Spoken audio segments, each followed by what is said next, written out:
People, what's your most embarrassing, intimate stories? Story 1. It was my 18th birthday, around midnight at my house. My girlfriend and I were lying on the couch watching a movie. My family had already gone to bed, when she suddenly turned to me and said, "I am going to give you your birthday present now." We started going at it right there on the couch. Everything was going well, we were spooning under a blanket from the waist down doing it. Then the room suddenly brightened with a natural non-electric light. I looked up to see my mother, father, and sister walking in, carrying a birthday cake and singing "Happy Birthday," right while I was banging my girlfriend. We just tried to pretend that we were sleeping and had just been woken up and were groggy. I did have to read a birthday card from my sister while my dong was still inside. That is something you never want to do. I am sure I gave a flawless acting performance. I'll take my Oscar anytime. Before we continue, do us a quick favor. Smash that like button and subscribe to support our channel. Story 2. When I was 18 and hormones were galloping through my body at a terrifying rate, I was fooling around with my girlfriend at the time. Her parents were out and we found ourselves in their bedroom. Like anyone of our age, we thought it was entirely appropriate to do it anywhere we could, like cats marking their territory. Consumed by lust, I pushed my girlfriend onto the bed and very quickly pounded away. Unfortunately, being a young, eager pup, I hadn't considered that she wasn't sufficiently lubed up yet, and there was a muffled pop, and I froze. "You okay?" I asked. "Yes," she replied, with a quizzical look on her face. Concerned, I withdrew and stared in terrified wonder as I saw a river of blood dripping off the end of my dong onto the cream carpet, her white jeans, and their beige bedspread. I later found out I'd torn my banjo string, the frenulum. As I stood there, mouth agape, cupping my hand under my rapidly deflating dong, which was by now pouring blood like a running tap, we heard a noise that still chills my heart to this day, the sound of her parents' car pulling into the driveway. I penguin walked out of their bedroom as fast as I could and waddled straight into the bathroom, just as I heard the front door open and close downstairs. Standing in front of the mirror, dong in hand, palm full of blood, I could hear her father's heavy footsteps slowly coming up the stairs. Survival instinct kicked in. I wad about half an inch of tissue paper, jammed it into my undies, and fastened my jeans. I'd deal with my broken dong later, I figured. Then, I balled my left hand into a fist and punched myself in the face. Hard. I decided it would help sell the story I was about to tell. With steely resolve, I took the handful of blood and smeared it over my nose and mouth. A mere 2 seconds later, her father appeared in the open bathroom door, looking aghast. I explained, snuffling through a mouthful of dong blood, that we'd been messing around chasing each other, and my girlfriend had accidentally elbowed me in the nose. We got a telling off for being silly and a longer one for getting blood on their cream carpet, but somehow managed to get away with it. I couldn't solo off properly for a fortnight, and genuinely thought my beloved D was ruined forever. As with most things though, time heals all wounds. Story 3. A long time ago, I was in a relationship I probably shouldn't have been in, so we were sneaking around. We stayed at a friend's place in Colorado, a cool, rustic cabin with fireplaces. And make sure the doors are locked because there are bears kind of vibes. We slept in separate bedrooms, but one night, unusually for me, I decided to be naughty. I psyched myself up, imagining I was some kind of sexy, adventurous woman. Wearing nothing but a bathrobe, I snuck into his room, slipped out of the robe under the sheets where he was asleep, and climbed on top of him, planning to wake him up mid-stiffy and fully embody my fantasy. Instead, he woke with a start, screamed, and pushed me off the bed, because, as he later explained, he thought I was a bear. What followed was a mix of wild confusion on his part. "What are you doing? Why are you here?"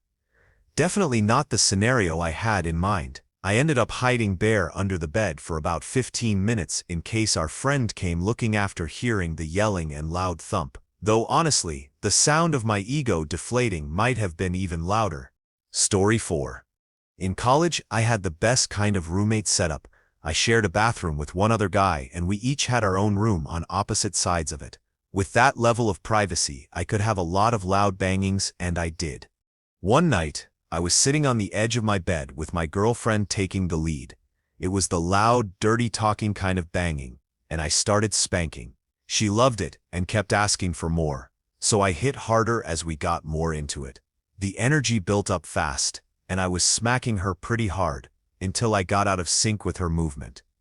My hand came down just as her hips moved up, and I completely missed, landing a full-force smack right into my own sack. I doubled over and immediately fell off the bed, curled up on the floor, blinded by the sudden wave of pain. My girlfriend had no idea what to do and figured a cold washcloth might help, so she ran to the bathroom and threw open the door, only to find my roommate with his dong in hand. There was a long, stunned silence as everyone froze, unsure what to do or say. She slammed the door shut again, and that was the last time I saw my roommate for the rest of the year. Story 5. I guess my story is depressing rather than embarrassing, but here goes.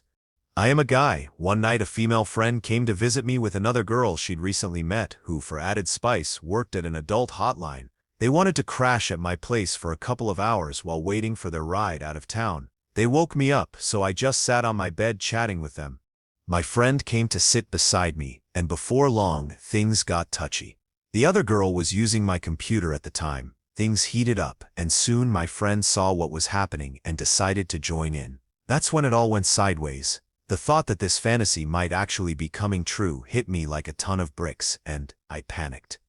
I sat up and said, "I am making noodles. Who wants noodles?"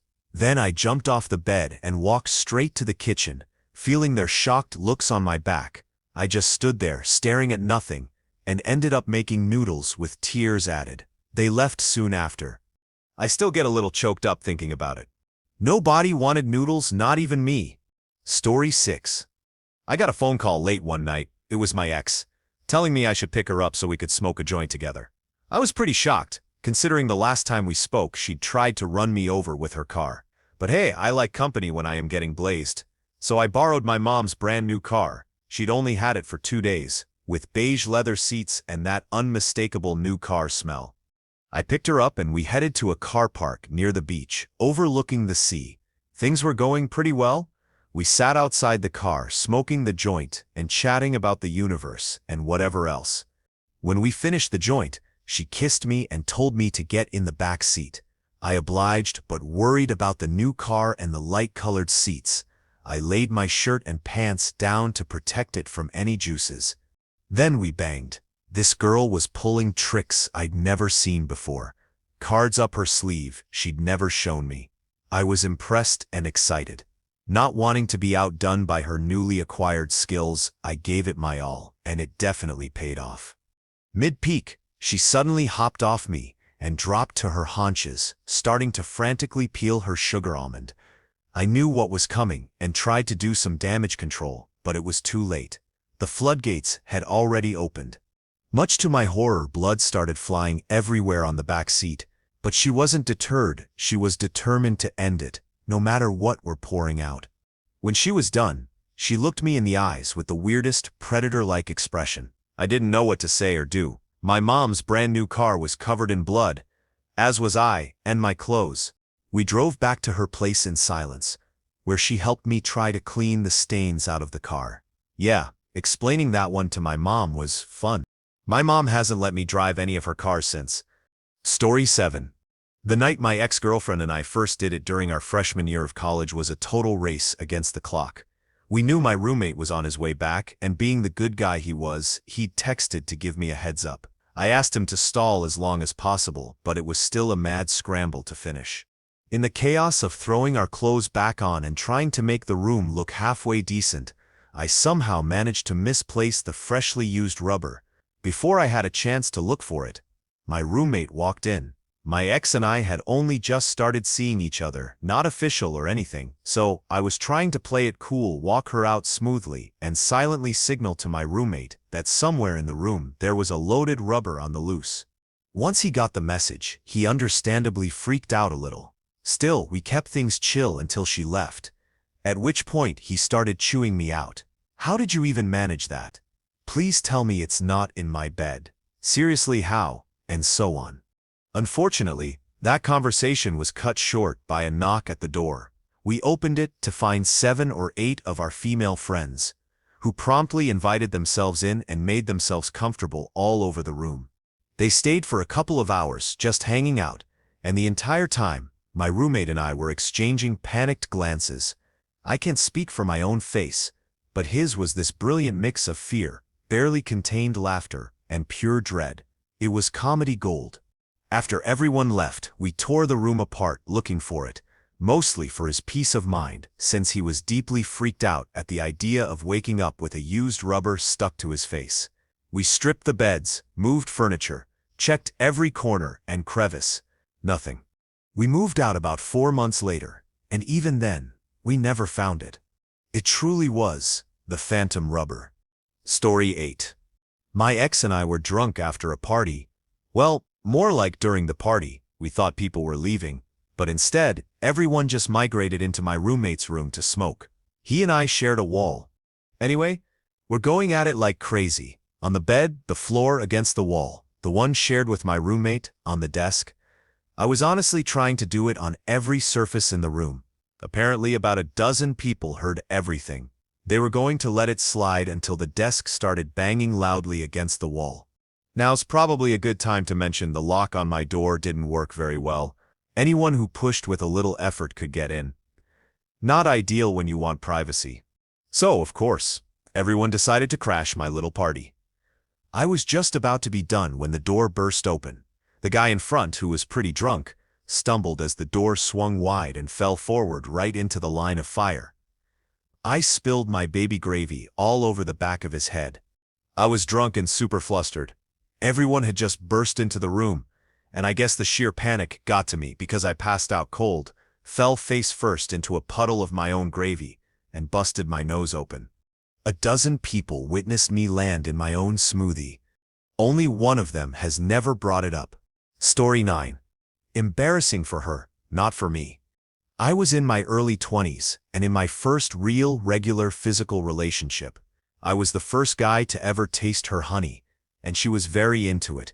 One day, I got to her place right after work, and she was already in a big rush, clearly waiting for me, knowing exactly when I'd be off. We start making out, but she hadn't hit the bathroom beforehand. Mid-action, she says, "I really need to go to the bathroom." No problem. She comes back and expects me to resume, but when I return to the scene, it's a horror show. She hadn't wiped properly, and there was poop everywhere.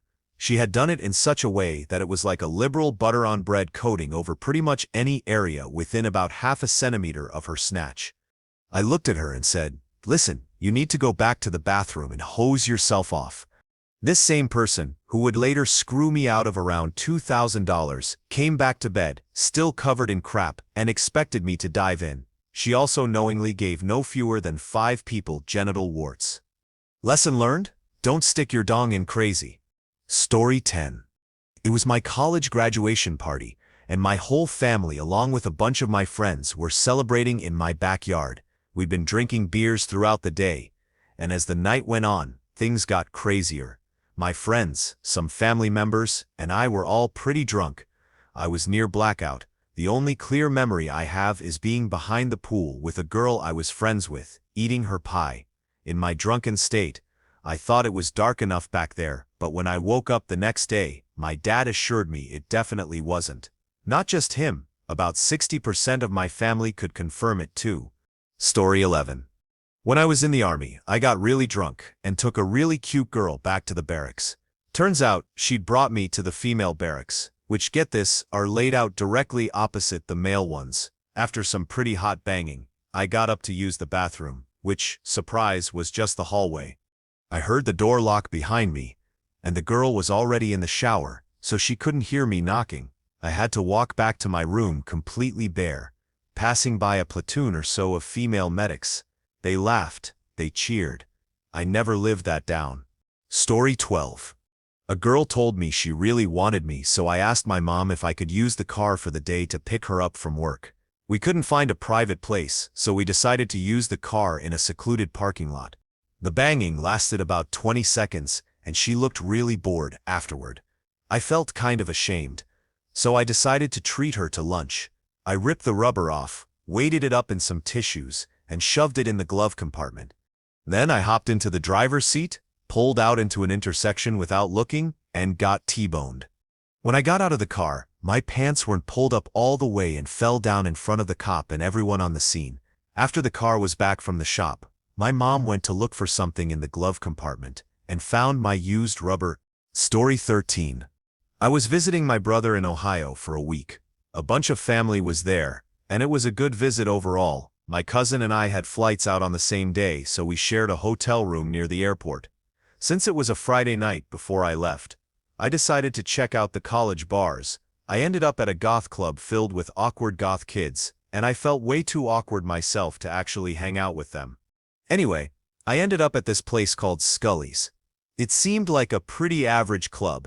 Some local bands played, and I hung around getting pretty drunk. I made friends with a girl at the bar, and she invited me upstairs to hang out with the DJ. As last call approached and the place started winding down, I got a little more friendly with the girl I'd met downstairs. A group of us headed to some random nearby bar and finished off whatever we could drink before they shut down for the night. Last call, some random guy says, "Come to my place, we'll keep drinking." So we ended up driving about 20 minutes to this guy's place, with the girl I met at Scully's friend behind the wheel. At this point, we're all completely trashed. We get there, and the girl tells me to wait in the car while her friends head inside. I stay, and we start making out in the back of her friend's car. Things get hot and messy fast, and soon she's giving me blowy. I lean back, enjoying the moment, until about 30 seconds in, she just stops. I ask, "Everything okay down there?" No response. I brush her hair out of her face and realize she's dead asleep, mouth still on me. I nudge her gently, and she wakes up, pulls off with a string of spit and slurs. "I am sorry, I am just so drunk." She starts again, but a few minutes later, she stops moving again. I lean back and start trying to figure out how the hell I am going to get back to my hotel. That is, until I hear a knock on the window. It's a cop. I stare at him in disbelief as it suddenly hits me. There's a passed-out drunk girl with my now very limp dong still in her mouth. He opens the door, pulls me out, and asks what the hell I am doing. I immediately start yelling, "It's not what you think. It's not what you think." The girl wakes up, hops out, and slurs. No, I am sorry. I fell asleep. I am really drunk," rambling through a drunken apology. The cop asks why we're there, and we explain that some guy invited us over to keep drinking. He then asks the girl where her friends, the ones who drove us, are, and she tells him they're inside. He tells her to go in and stay there. She heads inside and shuts the door. The cop looks at me. I am terrified. Then he goes, "Did that girl really fall asleep in the middle of a blowy?" and starts laughing. He assures me I am not in trouble. He just thought it was hilarious. I ask if he can give me the number for a cab, and instead he offers to give me a ride back to my hotel half an hour away. Story 14. No banging was involved, but this was still traumatizing. A couple of friends took me to my first club when I was 18. The experience was pretty hit or miss in terms of hotness and overall quality. In Connecticut, there's a law that clubs can either let the dancers show everything but not serve alcohol, or they can serve alcohol, but the dancers can only go topless. This was the former full nudity, no booze, and the club made you buy a drink as soon as you walked in the door. So, I've got my $5 Poland Spring sitting in front of me when another dancer walks out. She had kind of matted hair and was the type who stripped everything off right away. My two friends decided they wanted to see what she'll do for me, so they lay down 5 or 6 $1 bills in front of me. She saunters over, gives me the eye, and crouches in front of me. She puts $1 in my mouth, then squeezes it out with her chesticles. Nothing too unusual. Then she grabs my water bottle, unscrews the cap, and proceeds to squeezes the bottle, shooting all the water up into her. Then pulls it out. A second later, she locks eyes with me, clenches, and releases a full blast of water that drenches me from head to pants. Having just been douched upon, I was completely speechless. My friends were dying of laughter. I took 3 showers. Story 15. I was with a girl earlier this summer, and things were going really well. We were switching positions here and there to keep it fun. During one of the changes, she flailed her foot a bit, probably out of joy, and nailed me right in the balls.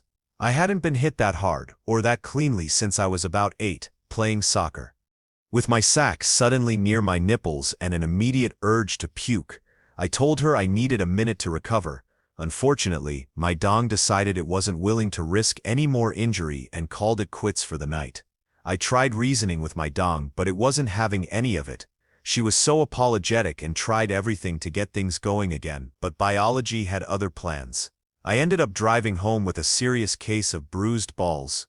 Story 16. I've got one seriously embarrassing story.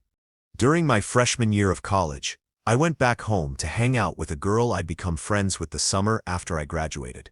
I honestly thought I wasn't really her type. Pretty sure she was gay, actually. One night, after a late outing to a film festival and then I pulled up at her house on a quiet suburban street. We chatted in the dark, sitting in the car. I don't remember exactly how it happened, but somehow we started making out. The making out led to her giving me a blowy. To this day, even though I am married to a woman who's mastered the art, it remains one of the greatest BJs I've ever had. Part of it was the surprise factor, but mostly it was her flawless technique. I honestly didn't experience anything like it again until my current marriage. She knew exactly which mental and physical buttons to push. She sat up, smiling, wiped her lips, and held out her hand. Half covered with my smoothie. "Taste," she said. "I've been friends and colleagues with gay men most of my adult life. I love my gay brothers and support them in their struggles with a society that still doesn't get that no one should care who you sleep with. But I am not gay. I've never wanted to taste anyone's smoothie, much less my own. At 19, I was open to a lot of things, but this was something I'd never once imagined." This girl was in many ways a really good friend, which somehow made it worse. I felt trapped in my own mind. So, I tasted. Ever since that night, I've wanted to apologize to anyone who's had to swallow my smoothie, because honestly, it tasted awful. Not just because it came from me, but it tasted like pennies and almost gone fish or something. I guess that's only embarrassing for straight guys who've never had the urge to taste it, but my one gay friend to whom I told this story said something like, "I don't blame you. You don't think we all swallow, do you?" Good God. That friend is now in the entertainment industry, and I am pretty sure my old friend wasn't actually gay after all. I often wonder if she's still giving magnificent blowies and making recipients pay the toll by tasting their own smoothie. Story 17. This isn't embarrassing for me, but definitely for the girl. Back in college, I was in a fraternity, and our house had a long hallway with rooms facing each other. The president of the house lived directly across from me. One night, he was fooling around with his very high, very drunk girlfriend, and she suddenly needed to pee. So, she got up and headed to the bathroom. At the time, I was asleep in my room right across the hall. While she was sitting on the toilet, she realized she was completely bare. Apparently, a pot brownie and a few shots can make people forget about things like clothes, and her boyfriend was too drunk to care, and too much of a jerk to stop her. Luckily, it was around 2 a.m., so no one saw her go into the bathroom. After she finished, she checked to see if the coast was clear and then made a mad dash for his room. Again, since it was late, no one noticed, except she ended up in my room instead. Funny enough, I didn't wake up. But she couldn't just cross the hall naked, so in a stroke of pure rational thinking, she grabbed my shorts off the floor and put them on. Then she grabbed the first thing she could find in the closet, which happened to be my brand new suit jacket, tags still on. Not satisfied, she threw on a baseball cap and my sneakers. Needless to say, when she went back into his room, their fighting woke up the whole house. Suddenly, I had a lot of explaining to do. He and I never really spoke after that day, but she and I actually became very good friends. Story 18. About 10 years ago, I took my girlfriend to a small bed and breakfast in Harper's Ferry, Virginia for the weekend. The area was beautiful, and being so far from the city, you could see the Milky Way at night. One evening around dusk, we were driving when she spotted an old Civil War cemetery. We stopped, laid out a blanket, opened a bottle of wine, and brought along my big Maglite flashlight so we could find our way back to the car afterward. Needless to say, darkness and drunkenness made for a wild combination, and we started boinking right there on old Caleb's burial plot. After I gave her the best 20 seconds of her life, we were just lying there bare, enjoying the stars and the warm summer night, when a car full of teenagers pulled up and started walking through the cemetery, probably to do exactly what we were doing, heading straight toward us. My girlfriend began to panic since all our clothes were hanging on a headstone about 4 graves away, and we were completely bare. I told her to sit back and watch the show. It was pitch black, so I figured the kids' eyes hadn't adjusted to the night yet. They were about 10 feet away, unknowingly walking straight toward us. When they got within 5 feet, I jumped up completely bare, flashed my 5D cell maglite right in their eyes, and shouted, "Stop right there. You're under arrest." They screamed like a bunch of 4-year-olds and bolted back to their car, kicking up a cloud of dust as they sped off. That's when I turned back to my girlfriend and gave her another 25 seconds of pure ecstasy. On the second round, I went the distance. Story 19. So, I am chilling in my apartment with this chick friend of mine, someone I'd hooked up with a few times over the past months. After a few drinks, we finally ended up in the bedroom and started shedding clothes. She'd mentioned earlier that she's a Squirtle, which was exciting for me. Plus, I am pretty good at eating, so I dove in like a thirsty Rottweiler drinking from a toilet bowl. After a few minutes of my patented tongue jive, she came like an epileptic with a fire hose. It was hot, and being generous, I went back for seconds. This time, I really went to town and made her scream. Once again, she shot a healthy stream, but this time, something tasted wrong. I mean, the first time was a little waxy, sure, but now I am dealing with chunks in my mouth. I turned on the light and was hit with the grim discovery: blood everywhere. Me, my bed, the wall, the lamp, blood speckled all over the damn room like I just slaughtered a pig with a chainsaw. Apparently, she was unknowingly starting her monthly friend, and I had just swallowed half a pint of chunky blood. While I was in the bathroom throwing up, she decided to turn on the radio to ease the tension. It was tuned to the local rock station, and wouldn't you know it, the song playing was "She's My Cherry Pie." Story 20. In college, we had a dorm meeting downstairs to introduce some new residents. This girl was a firecracker, to say the least, and after the meeting I knew she'd fit in well with our group of friends. So, I invited her to play cards with a few people. After a few rounds, she suggested switching the game to strip poker, so we headed up to my room, which was the hangout spot. So, 2 women, myself, and 3 other men, went up to my room to play strip poker. As soon as we landed on the beds, since there was nowhere else to sit, the cards were forgotten, and a make-out, clothes-on groupie kind of thing broke out. Picture this: a guy, my roommate, eating someone's pie while she sat between my legs with her back to me. I was being touchy with her and playing DJ, setting the mood with music. Another guy sat to my right, while the last woman and man were doing their thing to his right. It's important to note the dude to my right was a huge a-hole, but he was the first friend my roommate and I made in college, so he still hung out with us. So, the a-hole was sitting between the couple doing it and the weird 3-score happening when, as I found out later, both ladies who had crushes on him simultaneously decided to give him a hand J. Because they felt bad, he wasn't getting any action. One of them won out and got to do the deed. When the jerk was done, it kind of quieted the room down. He was the only one to reach the peak. In his ecstasy, he slumped to the side and ended up sort of landing on me. It was an awkward position, so I put my arm around him. As the room lay quiet, everyone basking in the mutual afterglow, I said clearly, "I bet you never thought a man would be holding you while that happened, huh?" For the rest of my time in college, whenever this douchebag started to get out of line, I'd just start telling the story of how he did it in my arms, and suddenly he wasn't such a jerk anymore. Story 21. I was at my friend's birthday party, talking to 2 girls and making them laugh. My buddy pulled me aside and told me he was into one of them, the cuter one, of course. Since it was his birthday, I decided to jump on the grenade and went for the rather chubby girl, completely ignoring the cute one. I took the girl home, we did the nasty, and the next day, I took her back to her place. Turns out, they were roommates. About a week later, I saw the cute roommate, and she said, "Why did you take my roommate home and not me? I have to pound you now." I thought it was strange, but hey, I was into it. Plus, it turned out she hadn't done anything with my friend. So, we were going to town, and she asked me to put my hands on her neck.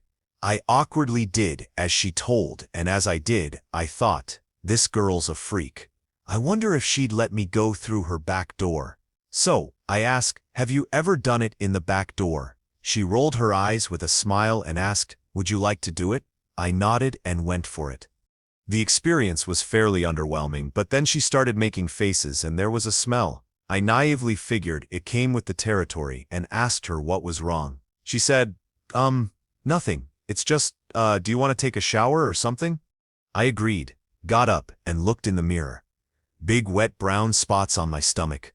I yelled, oh no, and turned around to see her holding the quilt that my grandmother made for me, bundled in her arms, because there was poop on it.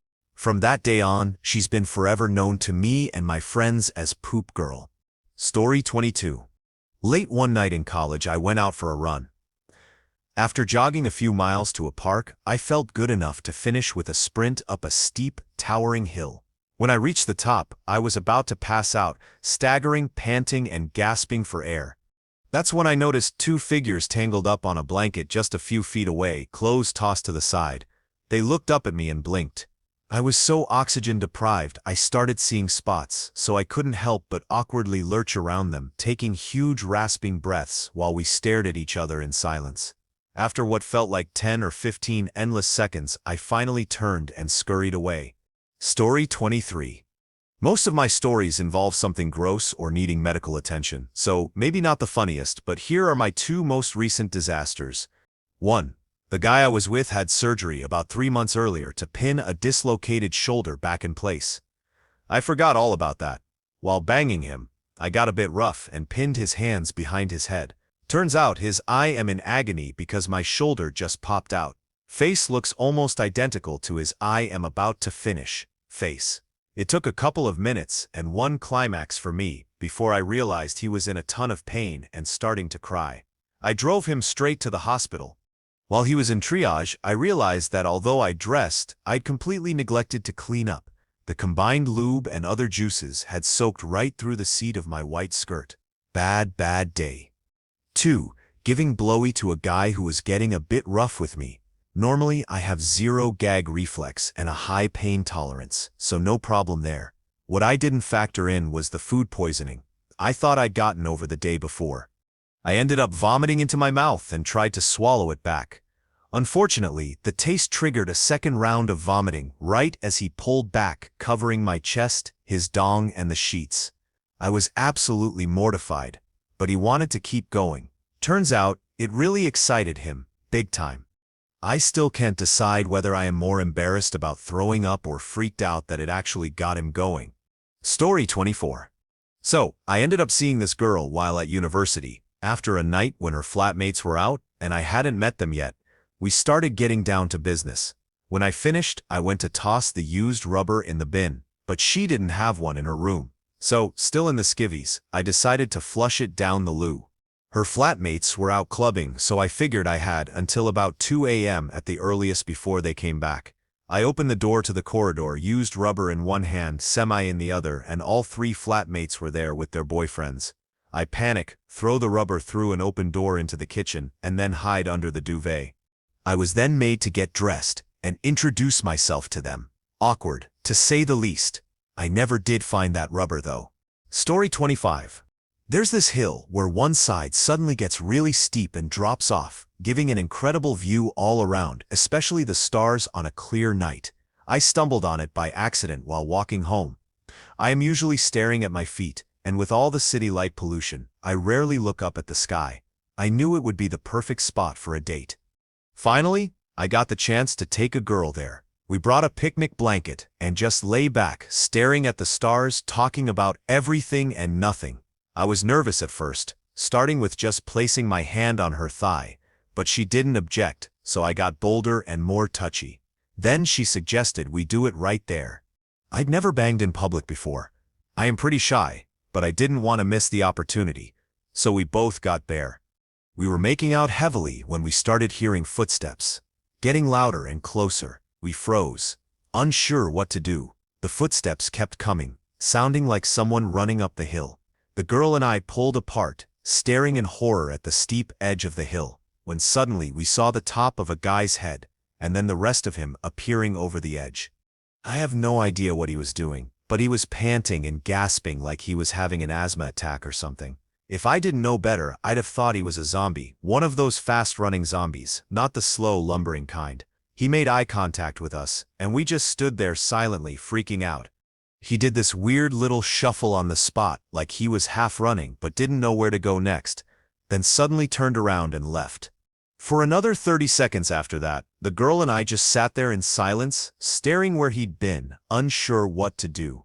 I thought about saying something like, maybe I should check on him, because he really sounded like he was struggling. But I never said it, no real reason why. Either way, the moment was totally ruined, and we didn't end up doing it. Story 26. Once, I got caught in a parking lot in the middle of February, in a freezing cold city, by a professor at my university. The funny part is, he didn't confront us right away. He lingered until we stopped, then called us out. We drove off before campus security showed up. Oh, and I also got busted getting a blowy from a 48-year-old. I am in my 20s, in my car behind her place. I walked out of the back seat with my pants at my ankles, didn't realize he was there, and casually said, "Hey, what's up?" as I darted into the driver's seat. She made me move the car before she got out about 2 blocks away. Then there's St. Patrick's Day, my 3rd year of college. Got insanely drunk, picked up a girl at a bar, banged her on her nasty shared dorm bathroom floor, and ended up puking while eating her pie. I've got more stories, but that's what comes to mind. Story 27. This happened about 7 months ago. I had been dating this girl exclusively for about a year at that point, and she wanted to try a MFM 3-way. I am bisexual, so I was all for it. I called up a friend I used to fool around with, and he was interested too. The night came, we had dinner, put on a movie, and eventually got into it. To keep things simple, let's just say it went brilliantly. We all enjoyed ourselves. No one was really left out. Seriously, if you ever do a 3 score or more, never make someone the 3rd wheel, and I know she enjoyed it. The next day, after he left, my girlfriend broke up with me. Why? Because I was apparently gay for giving my friend blowy. I don't know what she expected me to do. She knew I was bi before she asked for the 3-way. She knew I'd fooled around with him before, but she apparently didn't like seeing me and him together. We were in high school, mostly just experimenting. This was senior year, and we were both 18 at the time. We weren't dating, just bang buddies. Really, we'd gone pretty far with each other, and decided we wanted to try backdoor. I volunteered to be the receiver, just my thing, and once we had a night alone, we tried it. Only, we were both 18-year-old guys with absolutely no experience. Neither of us thought of lubing up until it was too late. Neither of us had any experience with another guy or with this. Eventually, we decided to use vegetable oil. And holy crap, was that a bad idea? First, it hurt like hell, and no amount of prep could change that. Second, that stuff doesn't just go away, it stays there, making you extremely uncomfortable for days. I learned my lesson. Story 28. 2 stories, both from my senior year of college, living in a house with 2 other dudes and a couch guy.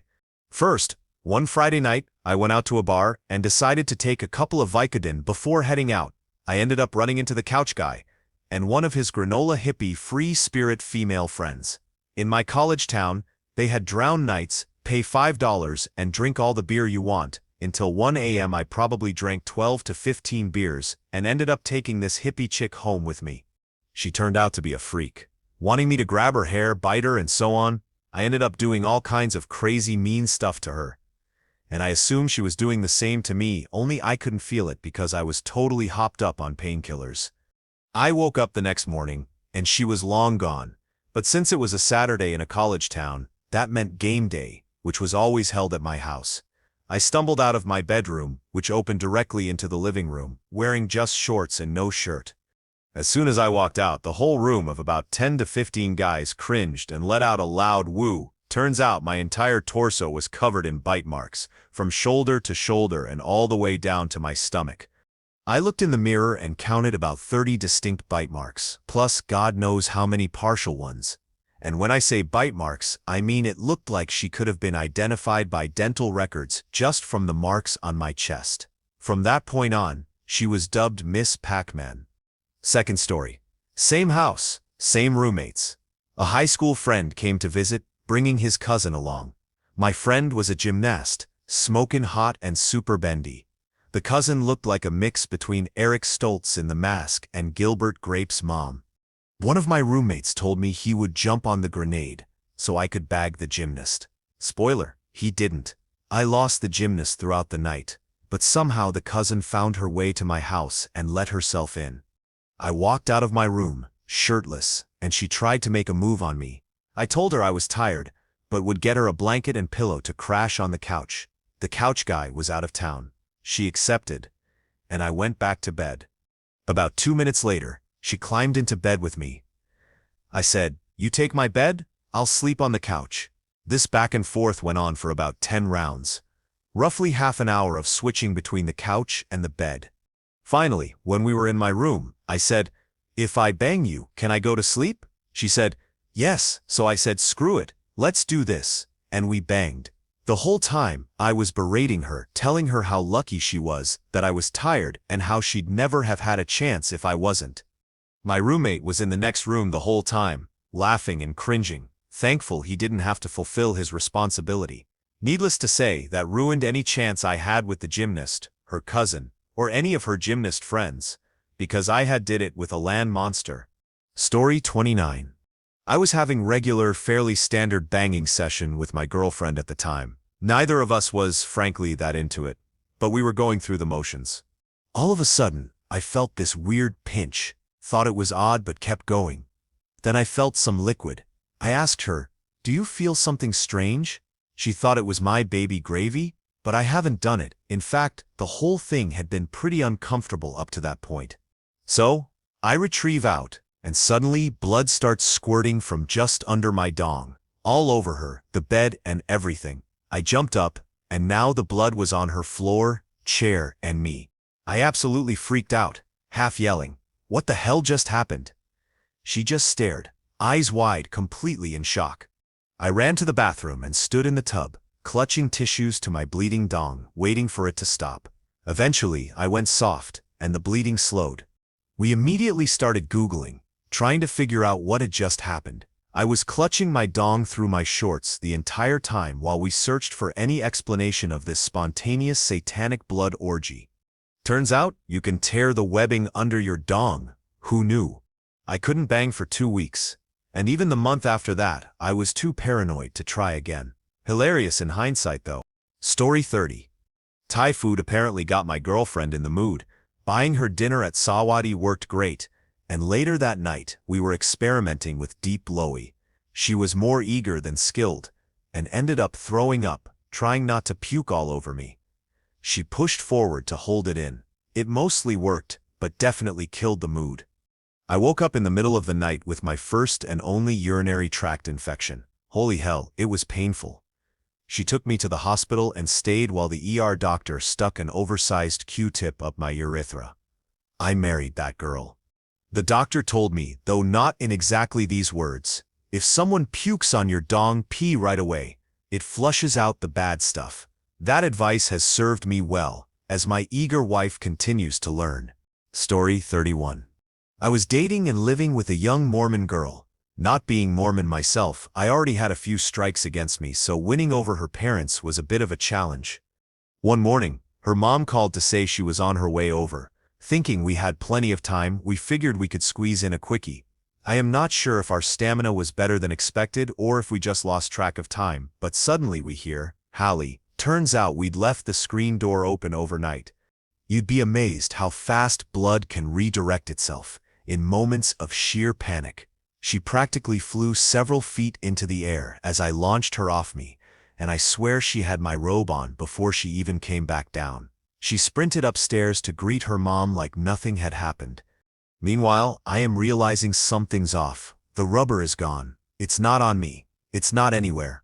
A few minutes later, she came back down, and we both realized what had happened. "You have to get it out," she says.